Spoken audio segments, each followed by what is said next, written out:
du ministre de la Défense russe, Shoigu. Je vous laisse l'écouter.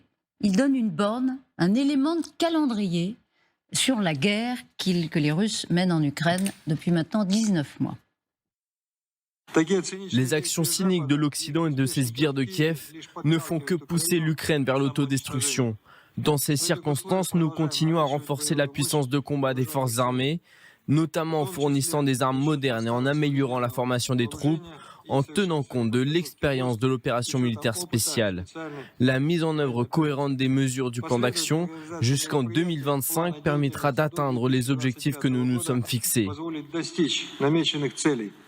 Et voilà, c'est dit, l'opération spéciale russe durera au moins jusqu'en 2025.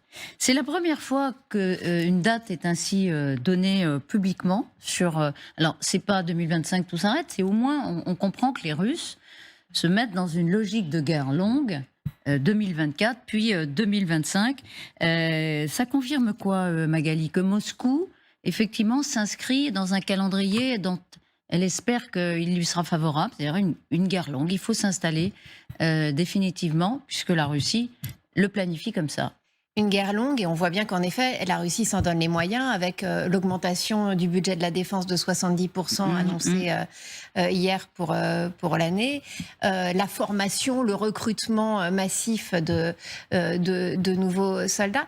Et puis cette date, elle correspond aussi à l'élection américaine, c'est-à-dire que novembre 2024, élection américaine, entrée en fonction 2025. Et évidemment, on voit bien à quel point la Russie mise sur un changement à la Maison-Blanche. C'est-à-dire que l'une des façons pour la Russie de sortir la tête haute aussi de ce conflit, c'est certainement qu'un Donald Trump, pourquoi pas, revienne au pouvoir à la Maison-Blanche, et à ce moment-là, eh bien, peut-être stop, ou en tous les cas amoindrisse considérablement les livraisons d'armes à l'Ukraine. Donc il y a ce temps long, aussi, autant militairement ils se préparent à tenir, mais aussi politiquement, ils vont aussi tout faire pour essayer de changer les équilibres.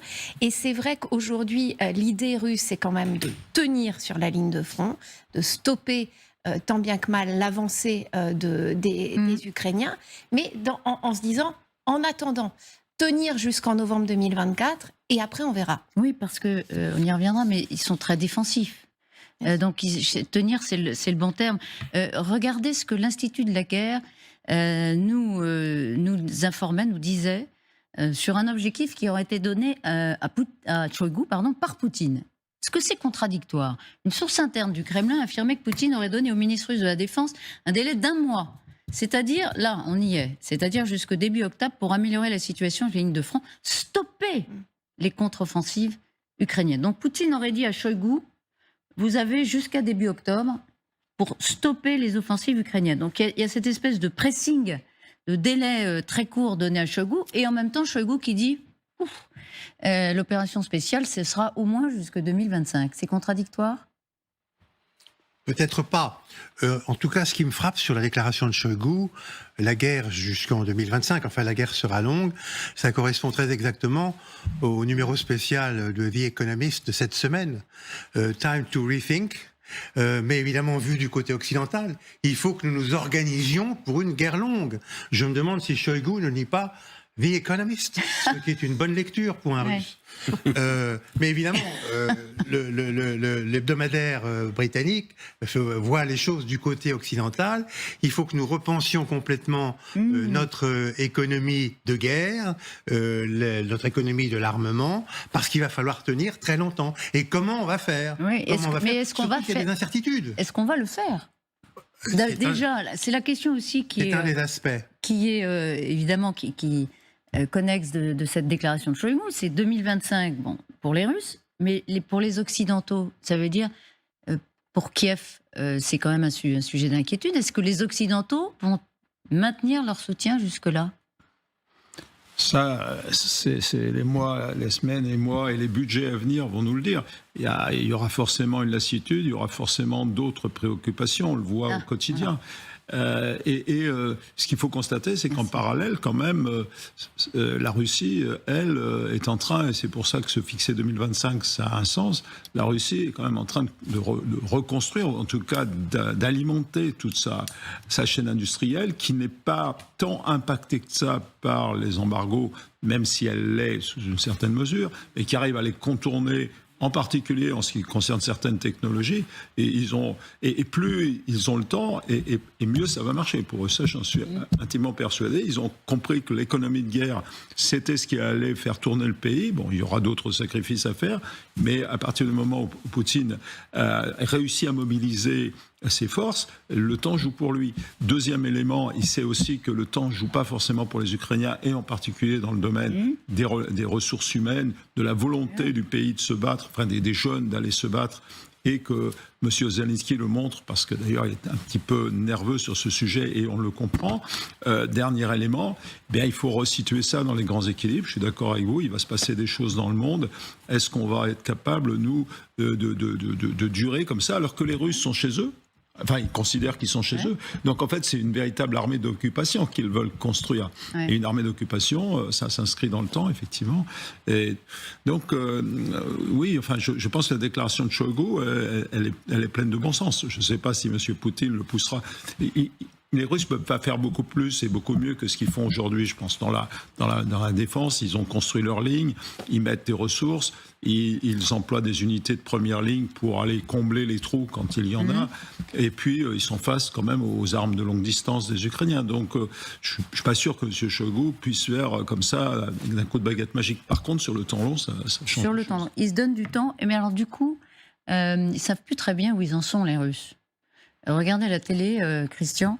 Alors sur les buts de guerre, ils sont mais totalement paumés, assez perdus. On l'écoute. Nous devons avoir des objectifs clairs. Que voulons-nous? Démilitariser et dénazifier l'Ukraine? C'est mignon ça. Mais est-ce qu'on s'empare de Kiev ou pas? Est-ce qu'on est capable de dire à nos soldats où ils doivent planter leur drapeau?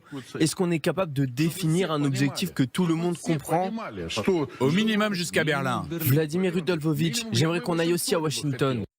Alors ça part en vrille à la fin, évidemment. Soloviev n'est pas à ça près, mais ce que dit l'interlocuteur juste avant est intéressant, parce qu'ils ne savent plus très bien pourquoi cette opération spéciale, toujours pas guerre, est conduite. Si c'est pour aller jusqu'en 2025, c'est pour faire quoi? Pour aller à Kiev, pour dire aux soldats d'aller planter leur drapeau dans les territoires, définir un objectif, ils l'ont pas.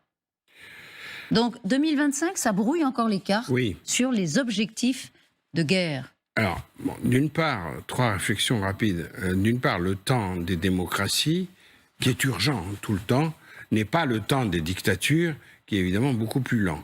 La Russie a culturellement, historiquement, l'habitude de gérer le temps. La retraite de Russie, pour Napoléon, les Russes ont utilisé à la fois la géographie et le temps. Et ça a anéanti les Français. Donc ça leur a profité à de nombreuses reprises, alors qu'ils étaient envahis. Là, ils sont envahisseurs. Donc c'est un rôle un peu différent. Donc il y a une contradiction dans le timing russe qui, de toute évidence, a bien compris qu'il y avait un avantage à une armée numériquement plus nombreuse contre une armée qui perd énormément d'hommes et qui risque d'être exsangue d'ici 6 mois ou 1 an. D'accord. Mais deuxième réflexion, il y a une élection présidentielle en Russie. Aussi. Au printemps 2024, avant l'élection américaine. Elle consiste à reconduire Vladimir Poutine. Certes. Simple procédure, nous a dit Peskov, qui proposait même de supprimer l'élection, à tel point elle était acquise d'avance. Oui, mais en interne, nous ne savons pas, nous sommes très mal renseignés, en interne, à l'intérieur du premier cercle autour de Poutine, nous ne savons pas quel type de débats peuvent avoir lieu à l'occasion de cette élection qui est d'ici plus de 6 mois. Et alors ? Et alors, je vois dans le débat télévisé que le clan nationaliste se pose des questions. Ce questionnement peut être intéressant aussi. C'est là où nous sommes, nous les Occidentaux, le plus mal renseignés. Ah oui. Donc on ne peut pas avancer beaucoup. Et enfin, dernier point, 2025 sur le plan militaire, c'est une manière aussi pour la Russie de reconstituer ses forces par rapport à son nouveau système d'alliance. On vient de parler de la Corée du Nord, il faut parler de l'Iran, il faut parler de tous ceux qui lui apportent un appui éventuel et qui ont besoin aussi de respirer parce que cette guerre a pris tout le monde de court. Arrêtons de nous fustiger, nous les Occidentaux, en disant que notre appareil démocratique de production d'armes n'est pas adapté à des guerres aussi subites. C'est vrai, mais c'est aussi vrai pour des pays comme l'Iran, pour la Turquie ou même pour la Chine.